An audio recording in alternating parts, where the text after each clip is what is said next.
I've been trying to follow this conversation and the arguments for a while. If there's anything, you might not be arguing for the PDP, but clearly you are arguing for the incumbent governor. No, I'm not arguing for the incumbent governor, so to speak. What I'm saying is that PDP must be able to tell Nigerians that we are a new party. The president came in and told us that he is fresh air, and we believe him. Ab initio, I didn't want him, but I had to support him, because I started to believe that he is indeed a fresh air. The president argued that he is a product of rule of law. Who started rule of law? His former boss, Yaradua. And why are you deviating from that rule of law? Are they deviating? Of course, if you're going to scheme out an incumbent governor, you did it in Bayelsa, which you shouldn't have. How are they scheming him out? If I'm to go by, to go by what the elders who just had a meeting in Bayelsa, led by the former governor Depre Alamisia, they had a meeting, and in that communique, it was made known to the public that the president had no hand whatsoever in what Nobody is accusing the president, but he is the leader of the party. A cabal within the party is creating the problem. A cabal within the party is the one that are creating the issue in Bayelsa. And what Alamesia said was afterthought. We would have loved the elders of Bayelsa to come out ab initio before the primaries and say, this is the position of the elders in Bayelsa. Timipri Silva, we don't want you to continue. We are not going to allow you to continue. Then let the party conduct its primary and defeat Timipri Silva in that process. We are talking about strengthening democracy and the process. If I'm to get to you and now, not about individuals. You want a situation whereby everyone will have a fair chance. Exactly. That is the point about democracy. Where Suleiman, you want to contest, fine. Gada, you want to contest, fine. Wamako, fine. But everybody line up. The question I want to ask is, why is it only the PDP that seems to be heating up the politics? Are they the only political party? No. ACN does the same thing. In Lagos State, people were imposed in local government as chairman. Transparency was not followed, and that is wrong. In CPC, Buhari imposed a candidate in Katsina, imposed a candidate in Kano, and that is wrong. But PDP being a leading party is the one that we're talking about. But PDP being the leading party, are they showing an example of what should be? None of the political parties have shown an example of what should be. PDP being the leading party. PDP being the leading party ought to take the bull by the horn. I want my country to begin to practice that which we preach. Are you a member of the PDP? Should I admit on the air? I carry a card.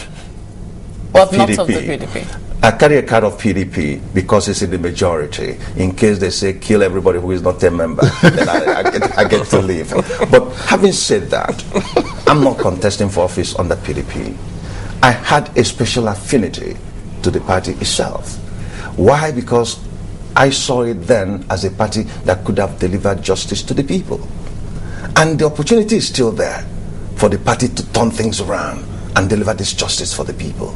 But the unfortunate situation is that each time we have a president, Jonathan effuses the demeanor of a kind and gentle man. But we haven't been privileged to have a president conduct the affairs of the nation the way he ought to, because of this people called cabal. Every president we've had in this country have had a cabal, from the military era to date.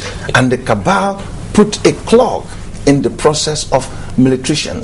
They put a clog in the process of democratization. So you're not blaming the president for No, I can never blame the president. You're blaming the cabal. There's a cabal within the circle and that are causing this problem. And this cabal are feeding the president and the party the wrong information. Seems to be a little more powerful than the president, apparently. It shouldn't be. Some people here already. But when you're leading on a factor of fear, in other words, it is, then you begin to believe unbelievables. Maybe you react to this. Jaffa is saying, hope Gbanite isn't sounding like Herman Cain. reeling out unsubstantiated allegations, information management in Nigeria is still verdant.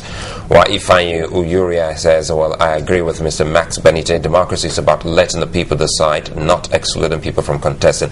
So we'll go with Ejiofor, who is saying that I hope you're not sounding like Herman Cain, the Republican candidate in the United States, that your claims are they substantiated claims? Fortunately, when I'm in the United States, I'm also a Republican because I believe in conservative approach to governance. And being from the southeast of Igbo, we are born to be Republicans.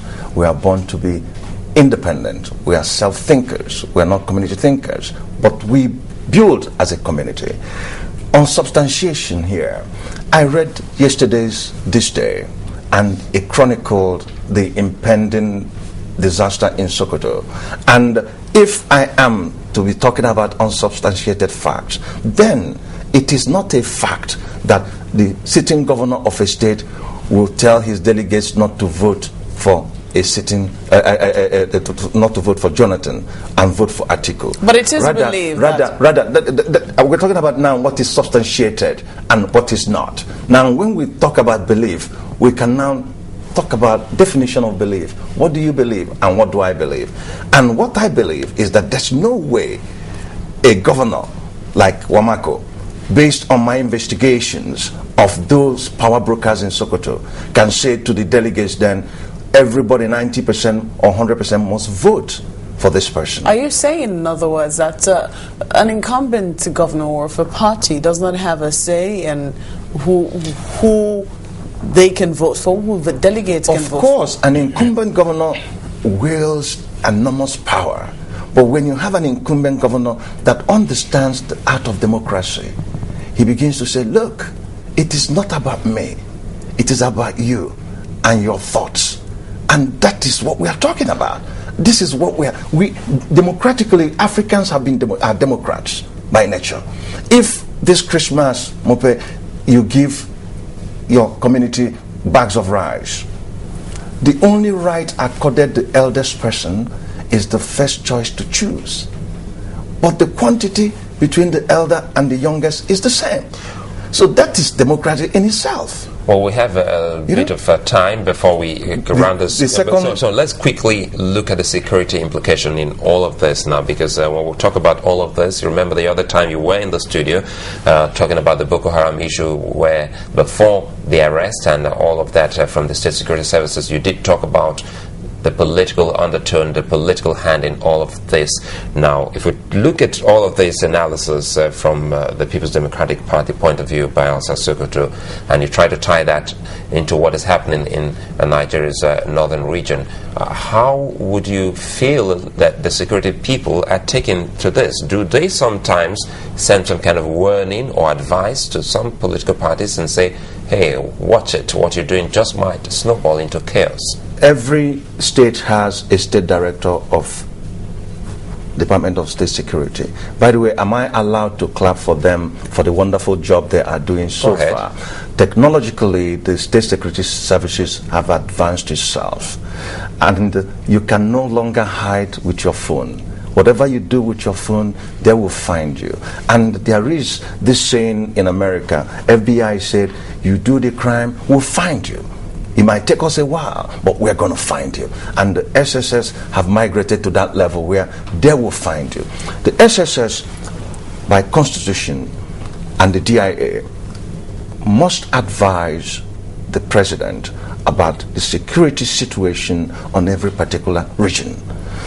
The body language of politicians. There is a dossier on former governors who are tied to political instability. It's just that there is a lack of will on the part of the government to prosecute. Electoral law is clear on that. The using of thuggery. So we have armed forces that are a little bit below 250,000. We have a police that is within 377,000. We have Navy, Air Force combination that is about 25,000. Now, we have peace support operation outside Nigeria, about 13,000. And you're overstretching our military into internal affairs conflict. when it shouldn't be that way. You're overstretching the police. You now have to move police from a particular state to another state. Look at what happened at the primary in Bayelsa, where you had almost a brigade of force in the city of Yenagoa. You had a contingent of policemen in the same Yenagoa, and the Air Force even had to fly a jet in a primary. Why should it be? Because the party overheated the situation. The party, or one would think that the chief servant, the chief security officer of the state, being the incumbent governor, would have said, okay, for the sake of security, for security reasons, let me just obey what the party says. That's the way it should be if democracy is within the party. If democracy is within the party. And it's not only that. We even had tension in Lagos in the local government election, where PDP felt, look, ACN have beaten us on our own game, and they're complaining. They shifted, they boycotted the election, and ACN is there. The same thing is about to play itself out in Ondo, where ACN is saying we must capture Ondo. Why use military language to capture Ondo? So how does instead of saying we are going to win Ondo?